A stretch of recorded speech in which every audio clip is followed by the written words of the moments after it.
The morning sky was clear, yet the atmosphere outside the courthouse was tense. The third hearing of the case involving mistreatment of Jung-kook, a young soldier subjected to severe abuse during his military service, had begun.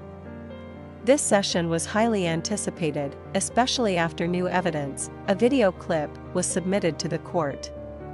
The clip was expected to play a pivotal role in strengthening the charges against the 4 accused individuals, 3 mid-ranking soldiers and 1 captain with significant authority within the military unit where the incidents took place. As the session commenced, the courtroom filled with family representatives, witnesses, and various parties involved in the case. Jung-kook's father sat in the front row, his expression one of determination and unwavering resolve. For him, this hearing was not only about seeking justice for his son but also about exposing the systemic abuses and ensuring reform in a system that had long allowed such violations to persist. The prosecution began by presenting the video evidence, a clip lasting several minutes that captured one of the incidents of abuse suffered by Jung-kook. Recorded by someone likely present at the scene, the video clearly showed Jung-kook being subjected to harsh physical treatment. He was forced to perform extreme physical activities beyond his capacity, while insults and harsh commands echoed in the background. Among those visible in the video was the captain, who appeared to observe the situation without intervening. This video quickly became the focal point of the hearing. It provided undeniable visual proof of the abuse, showing the faces and actions of the perpetrators. The prosecution seized the opportunity to underscore their case, arguing that the video revealed an organized system of abuse and the misuse of authority to oppress young soldiers like Jung-kook.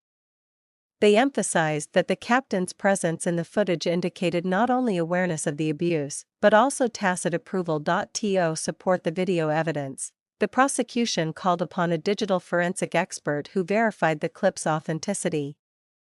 The expert testified that the video had not been manipulated, effectively dismantling the defense's earlier attempts to question its legitimacy.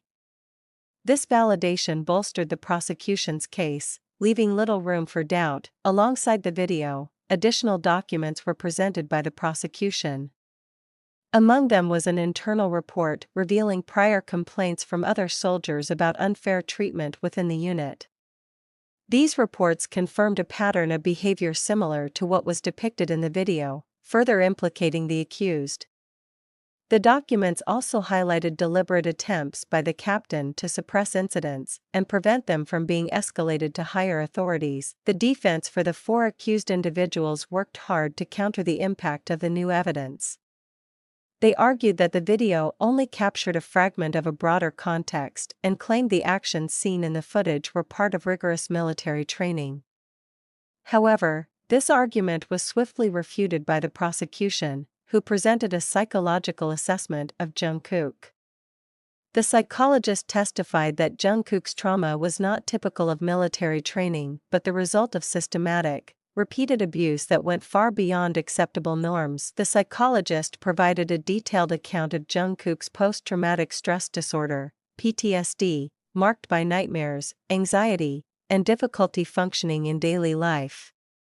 This testimony shed light on the long-term consequences of the accused actions, offering a deeper understanding of the harm inflicted on the victim. Outside the courtroom, the case continued to capture public attention. Media outlets covered every development, while social media buzzed with discussions and expressions of support for Jung-kook and his family. Hashtags demanding justice trended, reflecting society's hope for change within military structures that had long operated with little accountability. As the hearing approached its conclusion, the prosecution delivered a powerful closing statement. They argued that the 4 accused had knowingly violated the law and abused their positions of power, inflicting physical and psychological harm on Jung-kook. Their actions, the prosecution stated, were not only criminal but also detrimental to the integrity of the military institution. The prosecution requested significant sentences for the accused, 6 years of imprisonment for the 3 mid-ranking soldiers directly involved in the abuse and 10 years for the captain, whose role in overseeing and suppressing these actions was deemed particularly egregious. The judge, after reviewing all evidence and arguments, announced that the final decision would be delivered later that day. As anticipation filled the courtroom, the judge's verdict finally came. All 4 accused were found guilty of all charges. Each of the 3 mid-ranking soldiers received a 6-year prison sentence, while the captain was sentenced to 10 years.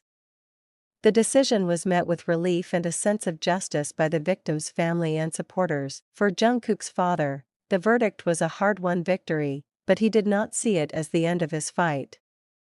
To him, this case symbolized the beginning of a larger movement for change. He hoped that the public attention drawn by this case would lead to meaningful military reforms, ensuring that no other young soldier would endure what his son had suffered. Even as the legal battle concluded, the impact of the case extended far beyond the courtroom. It became a rallying cry for justice and accountability, a reminder that even within hierarchical systems like the military, the abuse of power must be challenged. Jungkook's father left the courtroom with a sense of closure, but also a renewed commitment to advocating for systemic change. This verdict was not just a personal triumph, but a collective step toward ensuring dignity and respect for every individual, even in the most rigid of institutions. While the road to justice had been long and grueling, it had also reaffirmed the fundamental belief that truth and fairness would ultimately prevail.